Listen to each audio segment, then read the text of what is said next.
Okay, go. Okay, so we are team number 4. We are here because Cal Poly is reviewing their on-campus event planning process. We've already heard from University Advancement, which is one component, and Competent Events, which is another component. And we are representing ASI, which is the third entity that plans on-campus events. We were tasked to review their scheduling process to look for any areas for improvement. So first we're going to show you a quick video of the beginning of our research.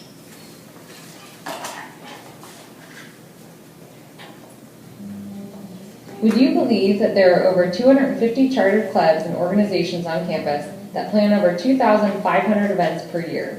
To name a few examples of their activities, these events can include off-campus competitions, conferences, general meetings, bake sales, and everything you can imagine from sandwich boards to writing with chalk on the sidewalk. Our journey begins at ASI. Like all good lean detectives, we started at the Gemba. Here are our Gemba warriors.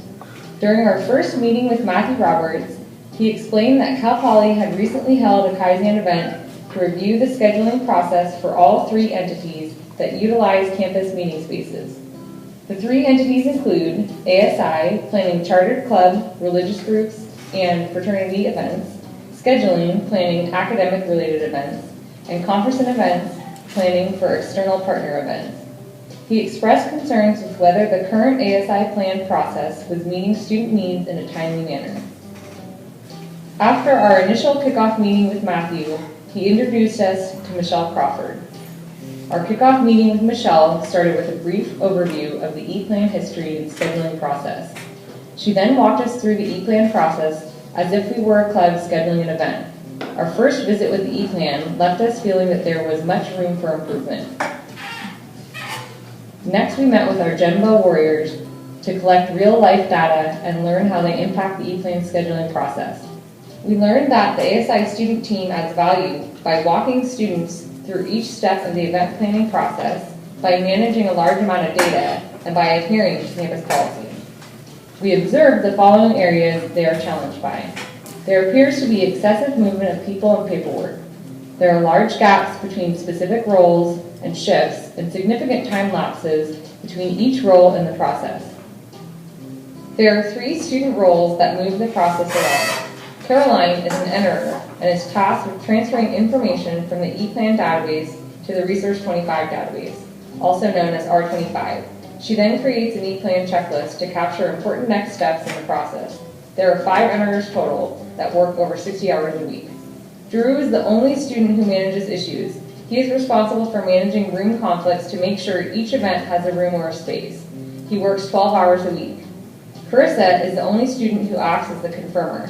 Her role is to audit the requirements process to verify all steps are complete. She works 12 hours a week. If you were to walk through each step of the process for scheduling events, you would start as the club. The club creates an E-Plan capturing all event details. Their club president and advisor must approve the event prior to the ASI enterer acknowledging the request. From here, the enterer records all necessary information into R25 and creates a handwritten E-Plan checklist. For all events that require additional Cal Poly approval, R25 automatically sends emails to all the necessary approvers for requirements, such as food safety, risk management, and noise concerns. For all events that have room conflicts, the issuer starts a conversation with the club to identify alternative rooms. Meanwhile, the confirmer watches all events with requirements to monitor approval. Once the event meets all requirements, it is officially booked. From our visit to Gemba, we determined that the main problem that ASI faces is to determine how can Cal Poly ASI improve the E-Plan scheduling process to increase customer satisfaction. Our goals for this project are to identify MUDA and decrease the non-value added steps. Next stop, analysis. So we're going to take a quick step up. So we're going to, before going to analysis, we're going to show you what the E-Plan looks like online. And this is a similar registration form to what conference and events and university scheduling showed. Ours is a little bit more detailed, and there are more requirement fields.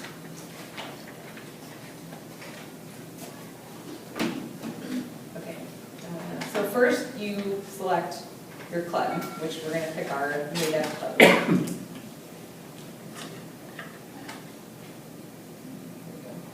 So they made us a test, and then we'll pick long form.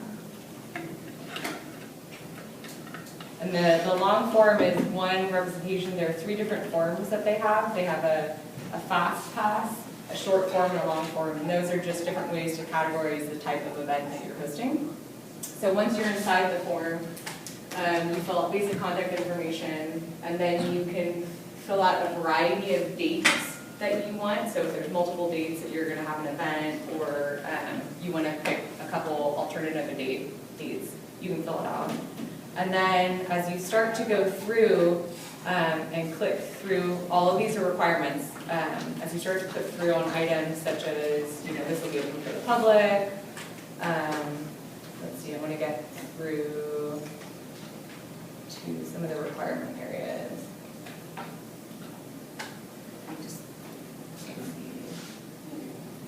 Okay, so as you get through and click on any item that has a requirement, it will drop down another window that will show you the next steps that you have to perform as a club. So do you have to take a quiz?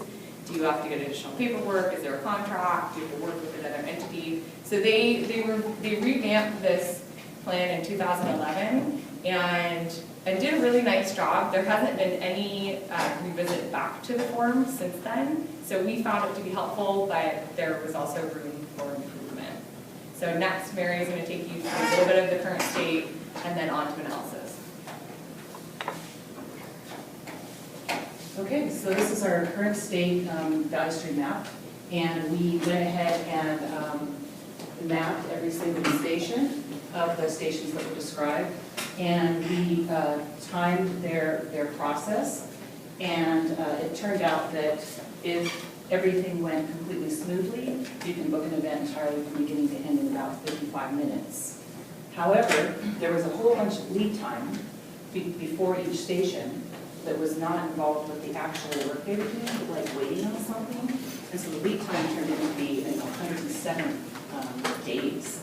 So some of these, and by the way, we kind of right away took off the table the events that get scheduled right immediately away. We're focusing on the level 2 and 3 events, things beyond, we're going to put a sandwich board in the Unity Plaza, things that need contract assessment and health code assessment, things like that. So we were focusing on ones that are a little tougher to get through the system because of the So that's 107 days?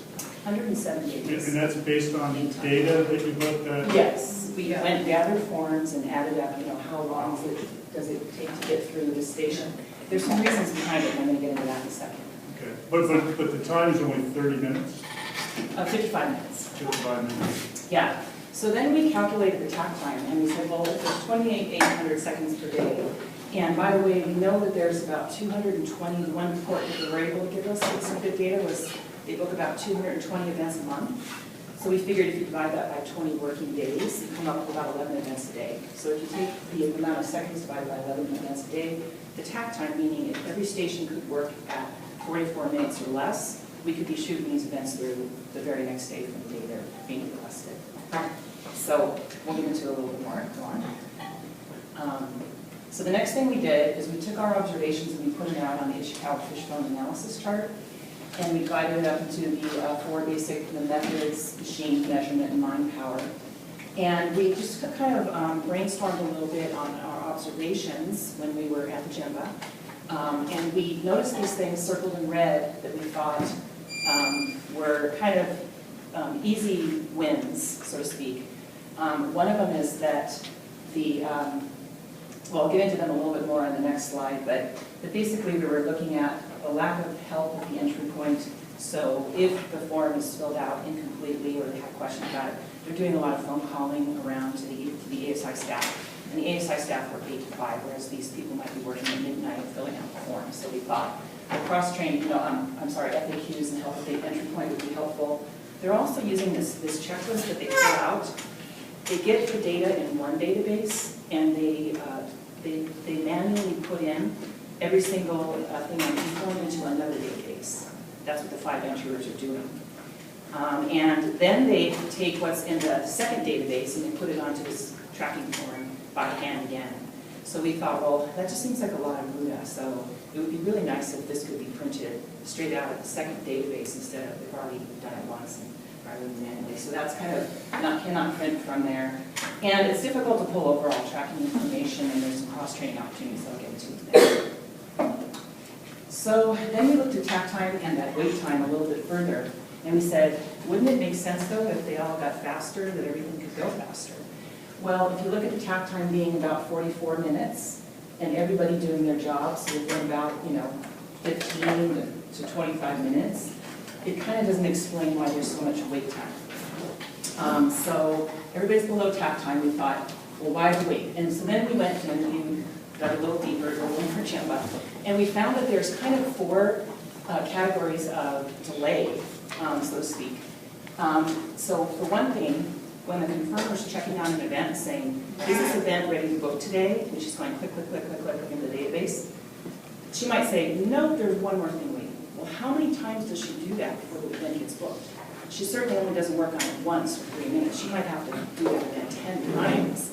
We don't have the data to say, how many times did you pass through this process before the event eventually got booked? So that's the iterations per station. The second one is some of the rooms, we come to find out, some of the spaces, they do not book until the beginning of the term that the space is going to be used. And that has to do with like multiple groups trying to use UU spaces. So that was very interesting to us. And that could be where it's in someone's queue, but it's purposefully there. They're just going to sit there until the quarter up. The third thing is the contracts. Sometimes there's bands in UU Plaza. These we also, they're dealing with events in Madonna Inn. So these contracts have to come in and get approved sometimes all the way by the CSU back. So again, it's a wait time. And the fourth thing, which is probably the least one, is that the clubs themselves have to take quizzes and meet certain compliance points, and they might be actually pulled involved themselves.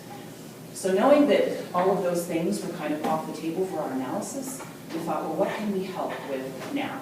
What can we do in a lean sense of right away, easy win, some kind of help in the process? So we came up with the same similar things that were in our fishbone diagram, and that was to address customer help at the point of entry. And then we also noticed that this e-plan checklist was being used for 2 different purposes. One is a singular event. The other is, I have a campus club that wants to meet the second Tuesday of every month for 9 months. They were all 9 occurrences were being tracked on one form. So if 3 of them were approved and done, but the rest hadn't been approved yet, maybe waiting on the space for next term, it was all kind of handwritten in margins, and nobody really could figure out what was going on. So we came up with the idea that they need a slightly better approved tracking process for multi-day events. And then finally, I already mentioned that just being able to print this form in the database would be a wonderful thing. And there's 2 people that kind of work, they don't work at the same time, but they back each other up. The issues person and the confirmer. And they really do kind of know part of each other's job, but when one of them's not there, the event has to sit and wait for the other person to get into the office unless they can back each other up. So we thought, since their positions were very similar, there might be some cross-training opportunities there. So from that analysis, we kind of did the low, medium, high, the effort, impact, to kind of map out that way, and we came up with that those were the 4 areas we would try to propose some countermeasures, multiple countermeasures for each one, but just pick some sort of things that seem doable in a quick time frame. And that would be, customer help would be, they have FAQs now, but they're not very extensive, and we had a lot of questions we were filling out the e-form that we thought could be beefed up a little, like some kind of FAQ or online video. And then, of course, the tracking form for multi-occurrence events, investigate printing from the Resource 25 database, and some resource sharing opportunities that Sylvan will be talking a little bit about more. She's going to talk now about the plan and the future state. Yeah, so going to the future state map, we applied the countermeasure that Mary just explained. So the first one would be the FAQ, which is over there, the SI student club on the top, where the student complete the e-plan form. So the FAQ would serve as this customer help at the entry. So whenever a student wants to fill in the form and then have questions, especially in the middle of the night, midnight, May 1st, where students start applying for a lot of events for the next academic year.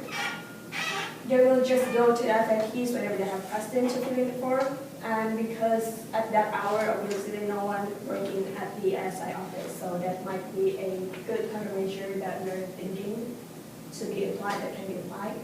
And the second one would be the multi-occurrence events tracking checklist. So this would be the tracking details of each individual event date. So the tracking details, the event checklist for multi-day events would be represented more clearly. That brings us to the cross-training, where the issuer and confirmer, they can like merge the job together, working as a, over there, as you can see. So right now with the issuer and confirmer, they are like working separately.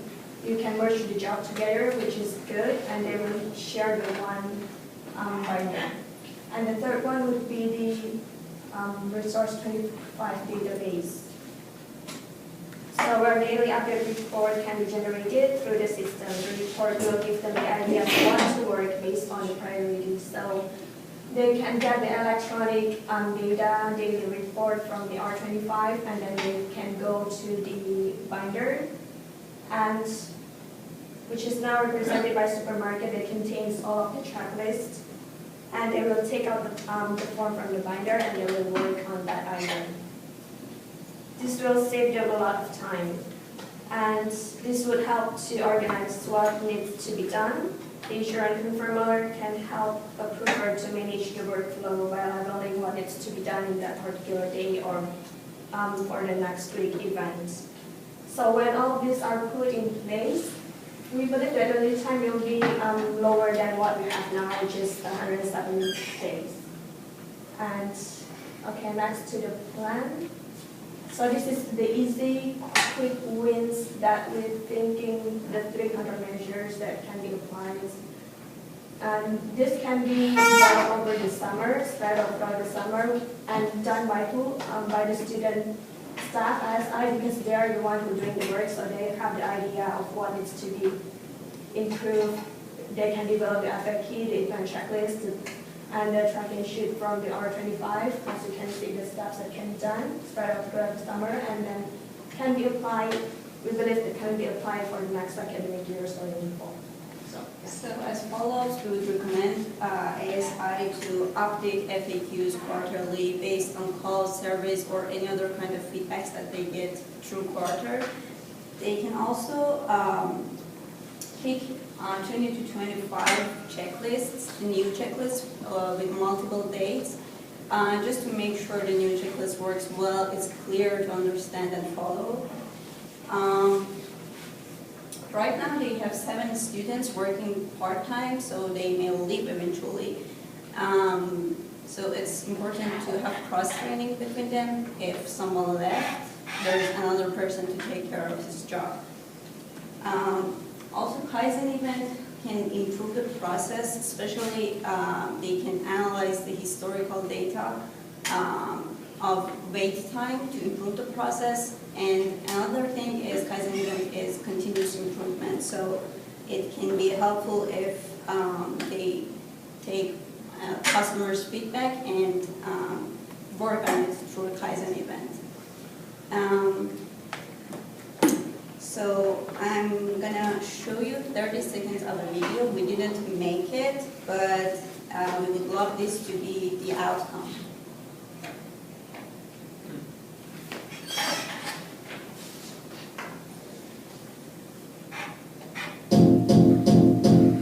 It might seem crazy what I'm about to say. Sunshine, she's here, you can take a break. Hot air balloon that could go to space. With the air, like I don't care, baby.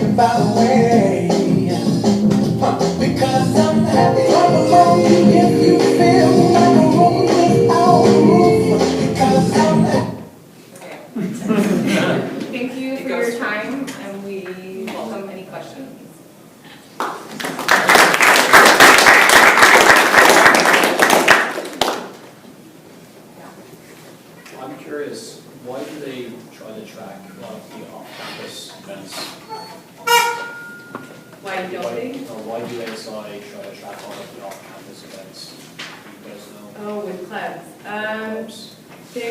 Our understanding is that they're just, with certain organizations such as charter clubs, they have a policy that all events that they're engaged in, whether it's off campus or on campus, have to move through them.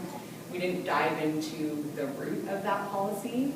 I know that that can cause a lot of delays. I think one thing we didn't mention is that we talked to a couple of clubs about their experiences. And one of the clubs I spoke with has an annual off-campus event at the MSC Suites, and a lot of times it can take a full year for them to get the contract approved by ASI, even though they've been doing it every year for probably 15 years. So I know It could be a liability thing, it could be, Yeah. you know, I know that, like, if they're gonna board a bus and have club members go by bus somewhere for like an intramural event or something, that has to go through the campus. Sort of, you know, risk insurance mechanism, risk management, and all those things. They had a very big caveat though, that any sorority fraternity event off campus, they do not touch. Yeah. Sorority fraternity on, and then all other charter clubs on and off. Yeah. So,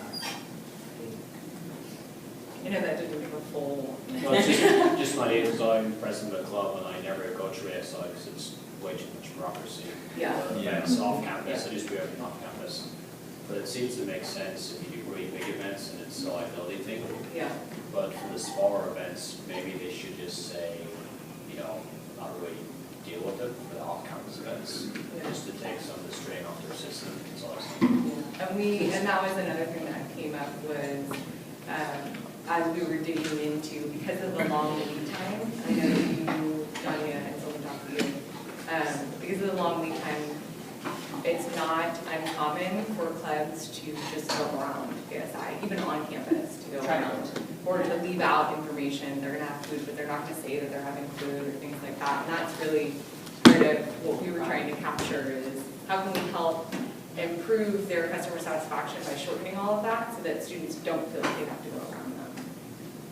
And they did say that. Let's make sure that we sort of move on. Okay. Thanks. You guys Any know other why, questions? you know.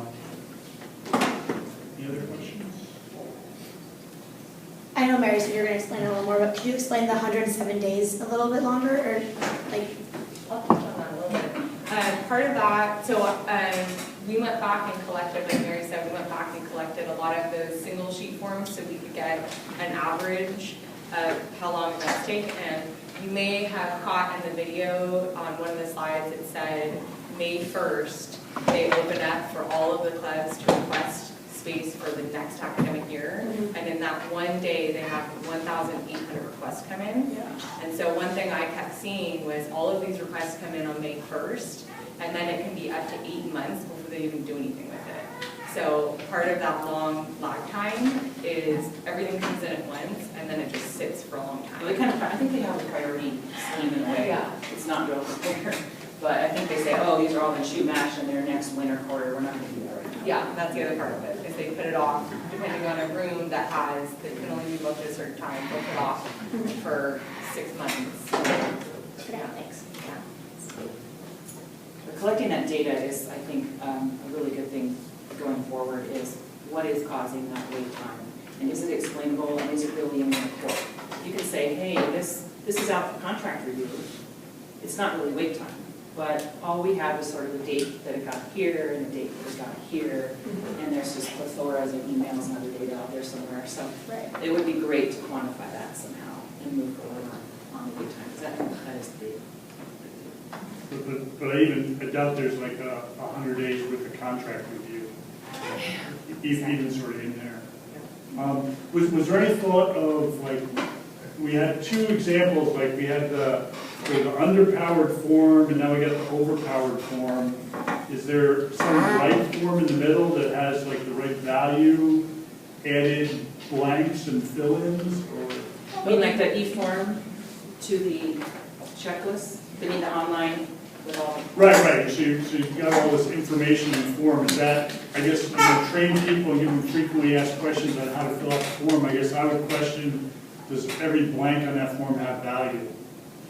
I would say that ASI believes every blank on that form has value, and I think it But does. ASI is not the customer. Yeah, well, and what I touched on here was for the long form, so it has more questions because it's about, it's gonna be an event that's gonna have probably a lot of components, food, maybe posters, maybe video. So if we touched on some of the other forms, I don't believe they ask as many questions. So a fast event would be like a sandwich board or a reoccurring meeting that you're having, and that's just a really tight form. Yeah, it's really nice, it's nice that it's context sensitive, because it really is just one page, and it's only when you click on I'm having food that the food stuff comes out. So if you are just doing a sandwich board, you can click quickly. Okay. So they used to be all paper up to 2011, and they would have to come into ASI and sort it out, and so this is their improvement since then. But we just kind of noticed as, us coming into it, filling them out for the first time, we had questions that, like, what does this mean? What if I'm having food? What do I have to do? Those kinds of things weren't really explained.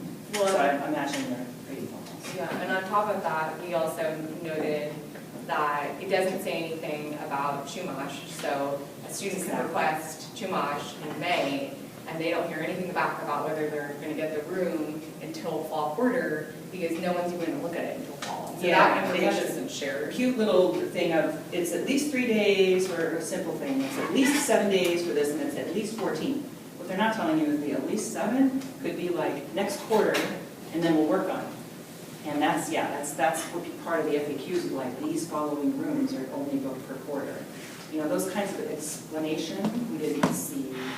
So in the priority scheme, when you register on May 1st, you're sort of in queue or in a line, and then when they get to this first 7 days in the fall quarter, then they start pulling them out like one at a time to do that. So everybody's got to get in by May 1st, because if you get in on May 20th, you're way back in the line, right? It's kind of like the concert tickets problem. Yeah, they even said they process them by seconds.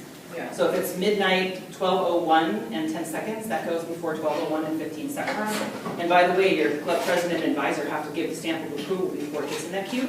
So the presidents and advisor are up on May 1st at midnight every year, ready to go. Click, click, click, click, click, click, click, click at midnight. Every year to get them in the queue. It's kind of time-honored tradition, I suppose. Do we have time for one more? Let's see what time we have. Yeah, you're 27 or 28 on that. Okay. So there's, Yes, 2 minutes. there's 2 other forms besides the long form, like the short form and the short form. Tiny. I know these are for different reasons, but what's to prevent the students from just using the other form and kind of, making them this form and actually get the space? Well, the thing is, I think it's not really a form anymore. That was the old days when it was hard copy. It's all one e-plan, and you're basically, like, it's one sheet. So when you don't need anything like food and noise abatement, you're done, and that kind of turns it into a simple form. And when you start clicking all the other boxes and the sections open up, it turns it into like a medium and then a long. And the long is really your contracts that have to probably go to the citizen. And to also address your question, their hope is that if the student realizes, oh shoot, I'm within the time frame, and now I need to go from a long form with a bigger event to a short form, that you won't do the food and the other things, and you fill out that shorter form. The reality is that I'm sure a lot of clubs are just saying they're not going to do that, but they're doing it anyways. And that's part of a much larger conversation that would need to be had with ASI. That's not, we're focusing on the process of getting everything through. That's something that they have to do outside of, to review what are their policies, are they going to face reality that students are not being, completely honest in filling out the form because there are too many barriers. And just to address the club meeting thing, they're mostly concerned with food that's served to the public. So if you're on Dexter Lawn and you're just going to have catered, but all of a sudden you're going to sell food, that's where they go back to the plan and have to check the food and do the whole food thing.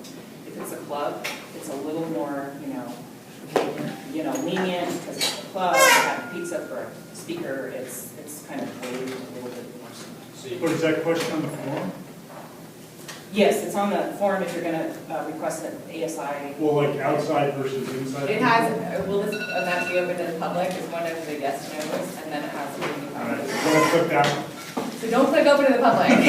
Well, and also like there's a whole nother sort of shadow system of that every college actually has a couple rooms that they can allow these clubs to use. And they don't have to go through the whole form process at all. So having a speaker come and use one of the rooms that the college is allowed to let you use is a whole nother thing. So, you know, and if you bring pizza, because I see the pizza boxes, I get the invoices, I know it happened, but it's now already done. So it's kind of one of those things where they try to work with what's reasonable, get in their workflow. All right, that time's up. Thank you.